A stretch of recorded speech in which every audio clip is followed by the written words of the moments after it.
পাবন ভাইয়ের সাথে কথা হলো, ডিসকাশন হলো এবং তারপরে তো পাবন ভাই অ্যানাউন্স করলোই।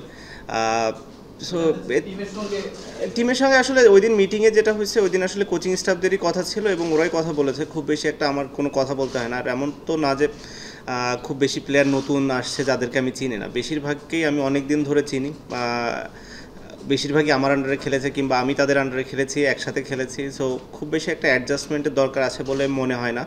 আর যে দুই একজন নতুন প্লেয়ার এসেছে, বা আমার ধারণা ওরাও আমার সম্পর্কে ভালো আইডিয়া আছে এবং আমারও কিংবা কোচিং স্টাফেরও ওদের সম্পর্কে ভালো আইডিয়া আছে। সো এখানে আসলে অ্যাডজাস্টমেন্টের খুব একটা দিক আছে বলে আমার মনে হয় না। সবাই জানে কার কার দায়িত্ব কী এবং রেসপন্সিবিলিটিটা কী।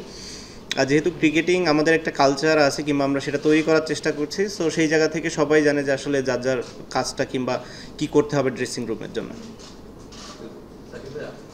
2011-তে ওয়ার্ল্ড কাপে আপনি আমাদের ক্যাপ্টেন ছিলেন, তখন সাকিব আল হাসান তৈরি হচ্ছিল, আর 2023-এ সাকিব আল হাসান পরিণত সাকিব আল হাসান। মোস্ট মেবি আমাদের ইতিহাসের ক্রিকেটারে হয়তো এটা লাস্ট ওয়ার্ল্ড কাপও হতে যাচ্ছে। তো ক্যাপ্টেন্সি যখন আপনি নিলেন ওয়ান ডে, বাংলাদেশের প্রথম ম্যাচে 2 মাসও তখন বাকি নেই, এটা আসলে ডিসিশন নেওয়াটা কতটুকু ডিফিকাল্ট বা চ্যালেঞ্জিং ছিল আপনার জন্য? আরেকটা ব্যাপার, তামিম ইকবাল একটা সময় রিটায়ারমেন্ট ঘোষণা করলেন, তারপর আবার কামব্যাক করেছেন।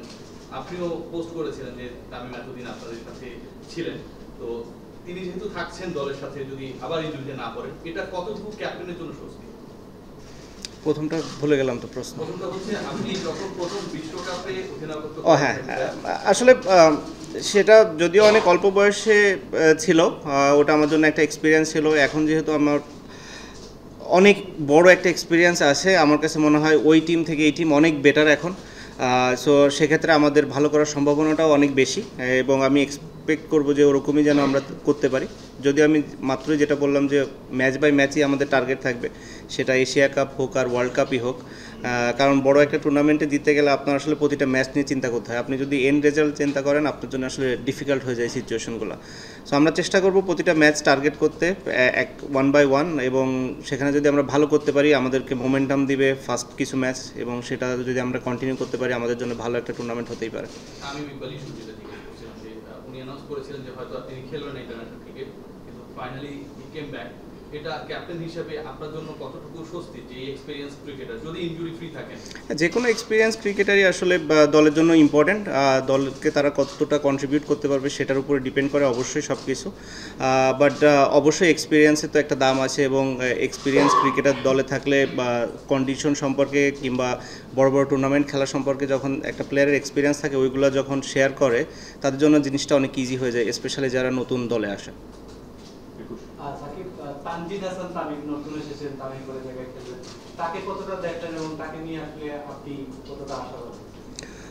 আমি অনেক আশাবাদী, শুধু আমি না, পুরো টিমই অনেক আশাবাদী যে ও অনেক ভালো খেলবে। বাট এর জন্য এই না যে, এমন না যে এই 2 ম্যাচ কিংবা 4 ম্যাচই ও যদি ভালো না করে ভালো হতে পারবে না, আবার এমন না যে এই 4 ম্যাচ ভালো করলেই ও ভালো প্লেয়ার হয়ে যাবে না। অনেক সামনে সময় আছে, বা আমি যেটা এক্সপেক্ট করবো ওর থেকে, যেন ও যেভাবে করে আসছে লাস্ট কিছুদিন পারফরমেন্স, যে জায়গায় খেলেছে এমন পারফরমেন্সটাই করে এবং এনজয় করে খেলাটা, ড্রেসিং রুমটার অ্যাটমসফিয়ার এনজয় করে। আমাদের সবার দায়িত্ব ওকে যত বেশি কমফোর্টেবল ফিল করানো যায়, এবং ও যদি সেটা ফিল করতে পারে, আমার কাছে মনে হয় ও ভালো কিছু করতে পারবে বাংলাদেশের জন্য। এশিয়া কাপ তো অবভিয়াসলি একটা বড় টুর্নামেন্ট, আবার সামনে ওয়ার্ল্ড কাপ আছে। ওয়ার্ল্ড কাপের প্রিপারেশন টুর্নামেন্টও করা যাচ্ছে। আপনাদের আসলে বিশ্বকাপ কতটা থাকবে, এশিয়া কাপ জিতলে ভালো করাটা? না, এখন দেখুন পুরোটাই এশিয়া কাপ কেন্দ্রিক, আমাদের প্ল্যান, প্রিপারেশন, টিম সব কিছুই। এটা শেষ হলে যখন ওয়ার্ল্ড কাপের সময় আসবে তখন আমরা ওয়ার্ল্ড কাপ নিয়ে চিন্তা করব। বাট অ্যাট দিস মোমেন্ট শুধু এশিয়া কাপ। আর যদি আরও শর্ট করে বলতে চাই, এখন শুধু হচ্ছে আফগানিস্তান এবং শ্রীলঙ্কায় আমাদের মাথায় চিন্তাতে আছে। ক্যাপ্টেন, আপনার এশিয়া কাপের স্কোয়াডে বেশ কয়েকজন আইসিসি আন্ডার-19 উইমেন টিমের ক্যাম্পেইনের আছে। তো অ্যাজ এ ক্যাপ্টেন, মানে এই ফ্রেশদের ইনক্লুশনটা কতটুকু এক্সাইট করে আপনাকে?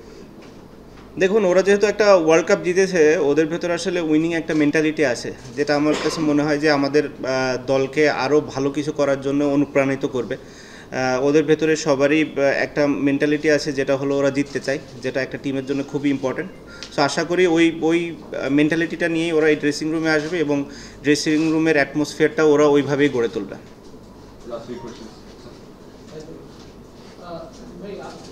মানে বিভিন্ন টি-20 টুর্নামেন্ট বা আপনার যে এক্সপিরিয়েন্স, এশিয়ান প্লেয়ারদের সাথে অনেক সময় অনেক টিমে খেলা হয় বা পজিশন লিগ খেললেও তো একসাথে অনেক সময় হতো আফগান প্লেয়ার্স বা শ্রীলঙ্কান প্লেয়ার্স কিংবা এশিয়া কাপের যেসব টিম তাদের সাথে আপনার বাংলাদেশের যে এখন রাইভালরি আস্তে আস্তে তৈরি হচ্ছে সব টিমের সাথে এটা আপনার জন্য কতটা মানে প্রেস্টিজিয়াস বা গুরুত্বপূর্ণ?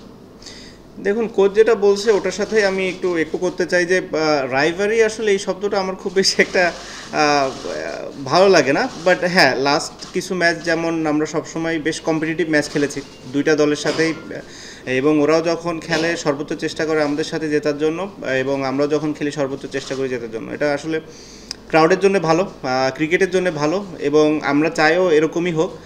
বাট অবশ্যই চাইবো যে দিন শেষে যেন আমরা জিততে পারি। বাট যেহেতু সবাই সবাইকে এখন চিনি, আসলে আলটিমেটলি ওরকম রাইভারিটা আমাদের প্লেয়ারদের ভিতরে নাই। বাট দেশের জন্য জেতা ম্যাচ একটা সব সময় অনেক বেশি ইম্পর্টেন্ট, এবং আমরা বাংলাদেশ টিম সেটাই করার চেষ্টা করবো। সাকিব ভাই 2019-এ আপনি 3 নম্বরে খেলেছিলেন এবং ভালো পারফর্ম করেছিলেন, লাস্ট 3-4 বছরে আপনি 4 নম্বর 5 নম্বরে খেলেছেন। আসলে বিশ্বকাপ বা এশিয়া কাপে আপনার পজিশনে কোনো রকম পরিবর্তনের সম্ভাবনা আছে কিনা, আর 3 নম্বর পজিশনটা আসলে আপনি কতটা এনজয় করেন? দেখুন, এটা ইম্পর্টেন্ট যে এরকম বড় টুর্নামেন্টগুলোতে আমরা যখন যাই অনেক বেশি ফ্লেক্সিবল থাকি, সেটা খুবই ইম্পর্টেন্ট। 4 বছর আগে কি করেছি তার মানে এই না যে 4 বছর পরেও সেটা করতে পারবো। এইগুলো আসলে খুবই ডিফিকাল্ট একটা জিনিস। বাট যখন দলের প্রয়োজনে যে জায়গাটাতে খেলা প্রয়োজন, যাকে যে ধরনের কন্ট্রিবিউট করা প্রয়োজন, সে যদি সেটা করতে পারে সেটাতেই আসলে দলের লাভ হবে কিংবা হেল্প হবে। আমি কত রান করেছি 19-এ সেটা আসলে ইম্পর্টেন্ট না, এখন এটা কিছুই ম্যাটার করে না। কতটা এনজয় করেন? দেখুন, যে কোনো জায়গায় যদি আমি দলের জন্য কন্ট্রিবিউট করতে পারি আমি এনজয় করি।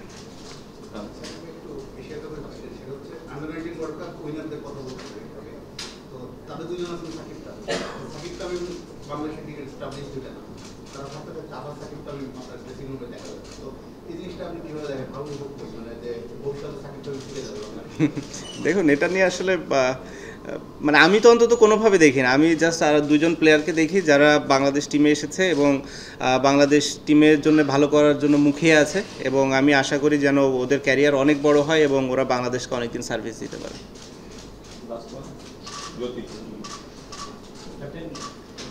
সবাই ধারণা করছে যে বিশ্বকাপে বাংলাদেশ ভালো কিছু করবে, এশিয়া কাপে একটা ভাব কিনা যে বিশ্বকাপে যেমন করতে পারে, এটা না, এটা দিয়ে আসলে ওটা বোঝার কোনো কারণ আছে বলে আমার মনে হয় না। দুটা কমপ্লিটলি ডিফারেন্ট টুর্নামেন্ট।